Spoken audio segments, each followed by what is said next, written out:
Cleveland, gumawa ng franchise record. 8-0 start sa season.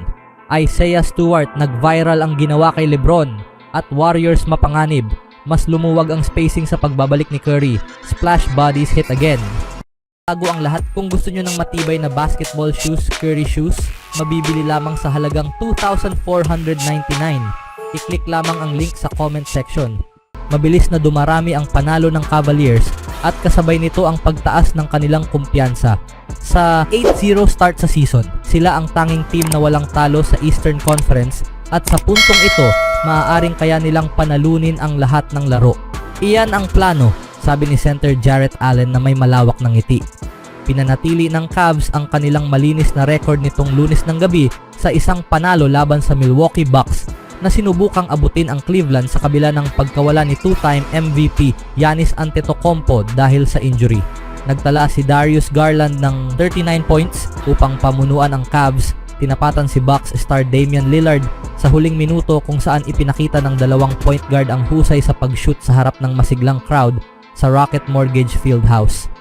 Ito'y kamangha-mangha, sabi ni Garland na nakapag-shoot ng 7 sa 11 3-pointers. Kasama ang isang go-ahead shot na may natitirang 45 seconds para ilagay ang Cavs sa 113-111. Lumaki ako na pinapanood si Lillard. Super cool na makipag one-on-one basketball sa kanya. Team play ang nagdala sa Cleveland sa kanilang perpektong simula.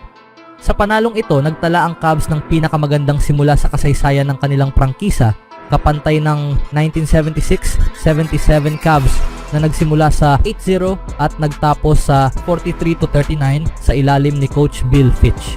Hindi namin ginagawa yan, sabi ng All-Star na si Donovan Mitchell na pinigilan ang isang reporter na nabanggit ang record ng prangkisa dahil baka madisgrasya ang magandang takbo ng team.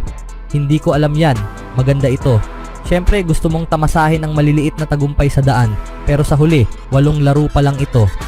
Maaring ganun nga, pero nanalo ang Cavs sa lahat ng laro nila sa ilalim ng first year coach na si Kenny Atkinson at iba't ibang player ang nagiging susi ng kanilang panalo halos gabi-gabi. Nanalo kami sa napakaraming iba't ibang paraan, sabi ni Mitchell, na pumirma ng 3 taong kontrata extension sa Cavs ngayong summer. Mas kahanga-hanga para sa akin ang iba't ibang paraan ng panalo kaysa sa 8 sunod-sunod dahil sa kung paano namin nagawa ito. May blowouts kami, may close games, may come from behind wins, tuwing gabi may ibang bida. Alam ng Cavs na darating ang unang talo sa paglipas ng panahon at malabong kaya nilang talunin ang NBA record ng 2015-16 Golden State Warriors na nagbukas ng 24-0 record. Pero nag-e-enjoy sila at walang mas masayang gawin kaysa ang manalo. Lahat kami ay nakafocus, sabi ni Garland. Sa sumunod na laban, matapos ang kanilang panalo laban sa Brooklyn Nets noong linggo, mabilis na bumalik ang Detroit Pistons sa home court para sa ikalawang sunod na laro.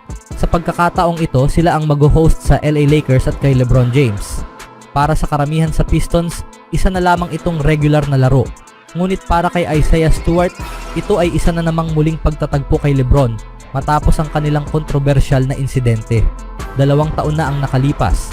Nagkaroon ng malaking gulo sina LeBron at si Stewart nang masiko ni LeBron si Stewart at nasugatan ito. Hindi madaling natapos ang insidente at maraming beses sinubukang habulin ni Stewart si LeBron sa court. Si Stewart ay na-eject matapos ang insidenteng iyon, ngunit nakabawi siya sa Lakers star sa pamamagitan ng isang malakas na block nang subukan ni LeBron na makapasok sa basket. Bagamat undersized para sa center position, binabawi ni Stewart ito sa kanyang pisikal na laro. Hindi siya natatakot sa banggaan sa ilalim ng rim, dahilan kung bakit epektibo siya bilang isang small ball option para sa Pistons. Natalo ang Lakers sa Pistons ang kanilang unang pagkatalo sa Detroit mula noong 2021. Nagbigay sila ng 67 points sa first half at hindi nagawang pigilan ang opensa ng kalaban sa halos bawat aspeto ng laro. Pinangunahan ni Anthony Davis ang Lakers na may 37 points and 9 rebounds. Nagdagdag naman si LeBron James ng 20 points, 8 rebounds, and 11 assists. Gayunpaman, natalo ang bench ng Lakers sa scoring na may 27-10. Sa ibang balita naman, si Stephen Curry ay nagbalik sa lineup matapos ang 3 laro ng pagliban dahil sa injury at nagtala ng 24 points and 6 assists. At tinalo ng Warriors ang Washington Wizards nitong Lunes ng gabi. Si Buddy Hield ay nagtala ng 20 points habang si Draymond Green ay nagkaroon ng all-around game na may 18 points, 8 rebounds and 5 assists. Nagdagdag naman si Jonathan Kuminga ng 15 points and 6 rebounds, si Trace Jackson Davis ng 12 points at si Moses Moody ng 10 points. Ito ang ika-4 na sunod na panalo ng Golden State. Kaya umangat ang kanilang record sa 6-1 record, ang pinakamagandang simula nila sa isang season mula noong nanalo sila ng 11 sa kanilang unang 12 laro noong 2021-22. Isang mahalagang gabi rin ito para kay Steve Kerr na nagtala ng kanyang ika-800 regular season game bilang coach. Siya at si Al Atlas lang ang tanging coaches na nakapagtala ng ganitong milestone sa Warriors. Paulit-ulit na pinuri ni Kerr ang lalim ng bench ng Golden State ngayong season at muli itong napatunayan. Ang bench ng Warriors ay nagkaroon ng 50-33 scoring advantage sa Capital One Arena at ito na ang ika-6 na beses sa 7 laro na nakapagtala ng 50 puntos o higit pa ang mga reserves ng Warriors. Ito ang unang beses na ang bench ng Warriors ay nag-score ng 50 o higit pa sa 6 na beses sa loob ng 7 laro mula noong sinimulan ang pag-track sa mga starters noong 1970-71. Ang tanging kabawasan lang sa laro ay nang si Brandon Podziemski na nagsimula sa ikatlong quarter bilang kapalit ni Curry ay dinala sa locker room dahil sa hindi maganda ang pakiramdam. Leading ang Warriors sa halftime matapos ipasok ni Curry ang isang buzzer-beating 3-pointer. Pinalawak nila ang kalamangan sa 12 puntos pagpasok ng ika-4 na quarter at napigilan ang biglang pagsulong ng Wizards para masigurado ang panalo. Ang ex-Warrior na si Jordan Poole ay nagtala ng 24 points para sa Washington. Narito ang mga mahahalagang punto mula sa laro noong Lunes.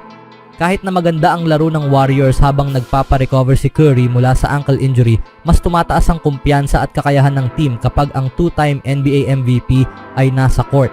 Bagamat hindi pa nasa pinakamainam na forma si Curry, nagmintis siya ng 4 na sunod-sunod na attempts matapos magbukas ng isang 3-pointer at nagtapos na 7 puntos sa 15. Bumalik siya at nagkaroon ng malaking ikatlong quarter na may 15 puntos sa kabuuang 24 na minutong laro. Dahil sa presensya ni Curry, mas naging maayos ang spacing at flow ng opensa ng Golden State. Kinailangan irespeto ng Wizards ang shooting ni Curry, kaya naman nagkaroon ng espasyo para sa inside game ng Warriors at nagamit nila ito ng husto sa pagkuha ng 50 puntos mula sa paint. Nag-alala ang mga fans ng Warriors nang hindi nagsimula si Curry sa second half. Ngunit bumalik siya 5 minuto sa third quarter at agad na nakapagpasok ng bukas na corner 3-pointer. Ang nangungunang scorer at best 3-point shooter ng Golden State, hindi si Curry, kundi si Buddy Hield. Nagsimula siyang mabagal ngunit nahanap ang kanyang forma upang pamunuan ang perimeter assault ng Warriors. Si Hield, na pumapasok bilang pangalawa sa NBA sa mga nagawang 3-pointers ngayong season, ay nag-score ng 8 puntos sa first half. Natapos niya ang gabi na may shooting na 7 sa 14 at may plus 14. Bagamat maaga pa, naging higit pa sa inaasahan ng Warriors ang kontribusyon ni Hield na nakuha nila ngayong offseason upang punan ang pagkukulang sa perimeter shooting na naiwan matapos lumipat si Klay Thompson sa Dallas.